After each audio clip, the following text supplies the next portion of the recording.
Jemaat GKI Tegalrejo Salatiga, kembali kita bersama dalam program pemahaman Alkitab. Tema yang akan kita hayati bersama pada sore hari ini adalah Tuhan Pemelihara Kehidupan, dari bacaan Yesaya 55 ayat yang pertama hingga ayat yang kelima.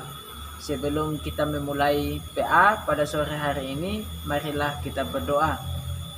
Terima kasih Tuhan untuk kasih karunia dan anugerah keselamatan yang Engkau limpahkan bagi kami.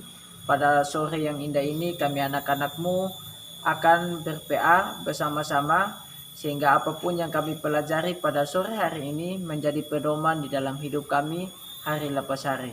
Di dalam nama Yesus Kristus kami mengucap syukur. Haleluya. Amin. Saya akan membacakan ayat firman Tuhan untuk pemahaman Alkitab pada sore hari ini, terambil di dalam Yesaya 55 ayat 1 sampai dengan ayat yang ke-5. Yesaya 55 ayat 1 sampai ayat yang ke-5. Di bawah perikop, seruan untuk turut serta dalam keselamatan yang dari Tuhan. Ayo, hai semua orang yang haus, marilah dan minumlah air, dan hai orang yang tidak mempunyai uang, marilah, terimalah gandum tanpa uang pembeli dan makanlah, juga anggur dan susu tanpa bayaran. Mengapakah kamu belanjakan uang untuk sesuatu yang bukan roti, dan upah jeripayamu untuk sesuatu yang tidak mengenyangkan? Dengarkanlah aku, maka kamu akan memakan yang baik, dan kamu akan menikmati sajian yang paling lezat. Sedengkanlah telingamu dan datanglah kepadaku, dengarkanlah, maka kamu akan hidup. Aku hendak mengikat perjanjian abadi dengan kamu, menurut kasih setia yang teguh yang kujanjikan kepada Daud. Sesungguhnya, aku telah menetapkan dia menjadi saksi bagi bangsa-bangsa, menjadi seorang raja dan pemerintah bagi suku-suku bangsa. Sesungguhnya, engkau akan memanggil bangsa yang tidak kau kenal, dan bangsa yang tidak mengenal engkau akan berlari kepadamu. Oleh karena Tuhan Allahmu dan karena yang Maha Kudus Allah Israel yang mengagungkan engkau. Demikianlah sabda kebenaran firman Tuhan. Kita akan dipimpin oleh Esther, saudari Esther, dalam memberikan pengantar singkat dari bacaan kita sore hari ini. Terima kasih untuk Saudara Melben yang sudah memimpin kita dalam doa dan juga pembacaan Alkitab. Dan saya akan memberikan pengantar untuk pemahaman Alkitab kita hari ini. Bahan kita kali ini adalah penggalan undangan dari Tuhan kepada umat, yaitu dari Yesaya yang ke-55 ayat yang pertama sampai yang ke-13. Kita perlu mendapat informasi tentang umat Allah yang menjadi penerima pertama berita ini untuk memahami latar belakang munculnya pesan Tuhan ini. Yesaya pasal yang ke-40 sampai yang ke-55 dikenal dengan sebutan Deutero Yesaya. Deutero Yesaya adalah masa ketika bangsa Israel berada di pembuangan di Babel. Pesan kenabian ini disampaikan kepada umat Allah di akhir masa pembuangan Babel menjelang runtuhnya Babilonia di tangan Raja Persia, yaitu Raja Koresi. Raja Koresi mengalahkan Raja Belsasar. Pada tahun 539 sebelum Masehi, Raja Koresi mengeluarkan dekret yang salah satu isinya adalah mengizinkan orang dari segala bangsa yang ditawan oleh Babel kembali ke tanah air mereka masing-masing. Namun, kondisi infrastruktur di tanah Yehuda dan Yerusalem khususnya yang sudah hancur dan dibiarkan selama bertahun-tahun dan menimbulkan bahaya kelaparan. Mereka mesti mulai lagi membangun tempat tinggal dan dengan susah payah membuka kembali kebun-kebun mereka, tetapi hasilnya tidak seperti yang diharapkan. Demikian pengantar yang dapat saya sampaikan, dan PA kita hari ini akan dipandu oleh Pak Widi. Terima kasih Saudara Esther untuk pengantar bagaimana kita memahami bacaan firman Tuhan hari ini, yaitu kondisi Bangsa Israel yang menerima firman ini adalah mereka yang dalam pembuangan, yang harus berhadapan dengan pergumulan-pergumulan fisik material. Itu sebabnya ayat-ayat firman Tuhan yang kita baca adalah tentang orang yang haus butuh minum, orang yang lapar, orang yang tidak punya uang. Padahal bangsa Israel itu di dalam penghayatan imannya mereka melihat dirinya sebagai umat pilihan Allah yang menghidupi janji Tuhan. Janji Tuhan yang bukan hanya sekedar memberikan jaminan kehidupan material, tetapi sebuah bangsa yang memang ditentukan Allah mempunyai nilai kehidupan yang berarti di hadapan seluruh dunia.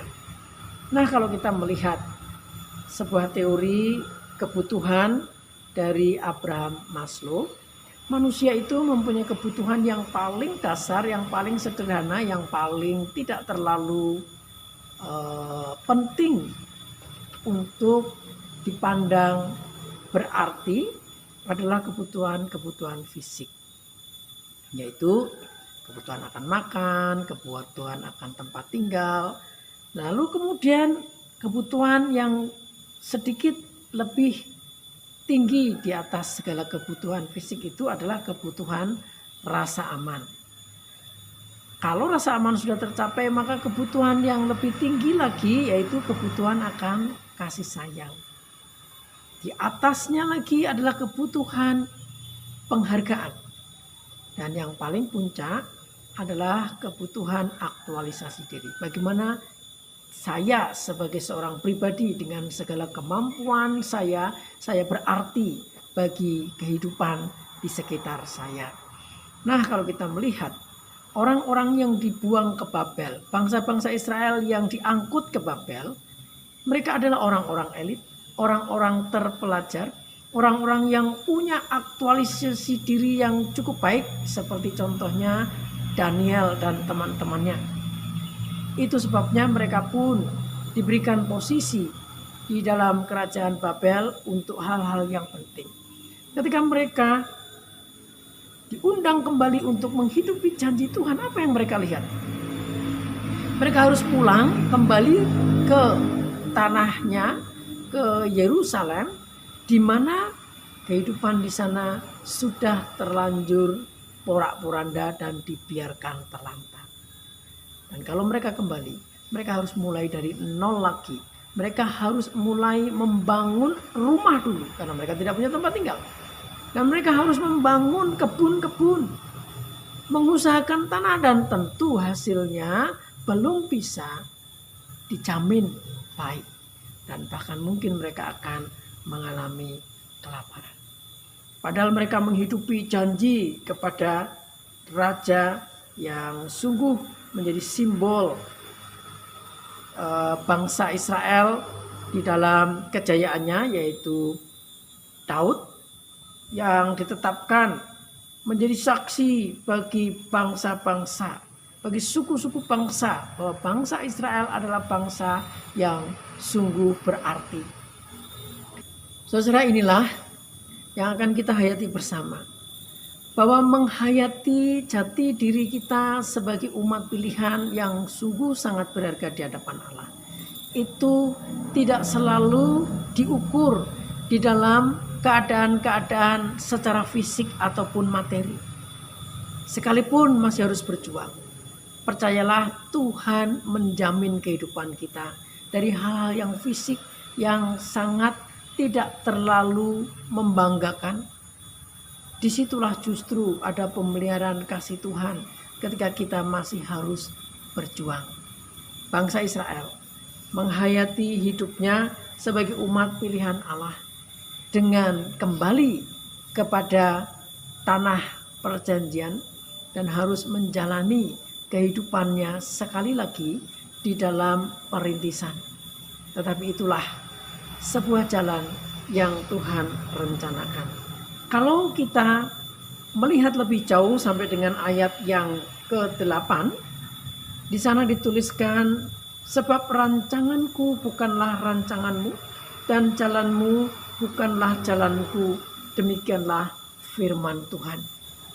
Kalau kita mengikuti rencana Tuhan, mungkin kita harus melepaskan rencana-rencana manusiawi kita dengan tetap percaya bahwa Tuhan menjamin kehidupan kita. Tuhan akan memampukan kita untuk selalu memulai lagi sesuatu yang baru, tetapi bukan hanya tentang sesuatu yang fisik, yang sangat sederhana, yang tidak membanggakan. Sekalipun itulah juga yang harus kita kerjakan lebih dahulu. Karena pada saatnya Tuhan akan memampukan kita untuk menjadi manusia-manusia yang berharga, yang menampakkan sebuah nilai-nilai yang penting bagi kehidupan, dimulai dari sesuatu yang sederhana dan mungkin dari nol. Saudara, apabila kita mempunyai pengalaman kehidupan di mana kita sudah berada pada situasi yang mungkin lebih banyak hal yang nyaman ditawarkan kepada kita, tetapi kita merasa bahwa kita perlu untuk mengikuti sebuah panggilan Tuhan, memulai sesuatu yang baru. Maka percayalah, Tuhan menjamin kehidupan kita. Kalau saat ini di masa pandemi virus corona ini ada banyak hal yang mungkin kita lepaskan. Kita tidak bisa lagi untuk mempertahankan kejayaan-kejayaan yang sudah kita bangun karena kondisi ini memang meminta kita untuk mungkin memulai lagi dari nol. Tapi percayalah, sesuatu yang dimulai dari hal-hal yang sederhana itu tetap berarti karena Tuhan penjamin kehidupan kita. Tuhan akan memampukan kita melewati segala perjuangan hidup yang dibutuhkan. Saudara, saya kira apa yang kita sampaikan saat ini semoga dapat memberikan bekal bagi kita untuk menghayati firman Tuhan di dalam kehidupan kita sehari-hari. Dan video ini akan direkam dan dibagikan di dalam grup WA supaya kita bersama boleh berdiskusi untuk mencermati kehidupan kita di dalam terang firman Tuhan. Tuhan memberkati.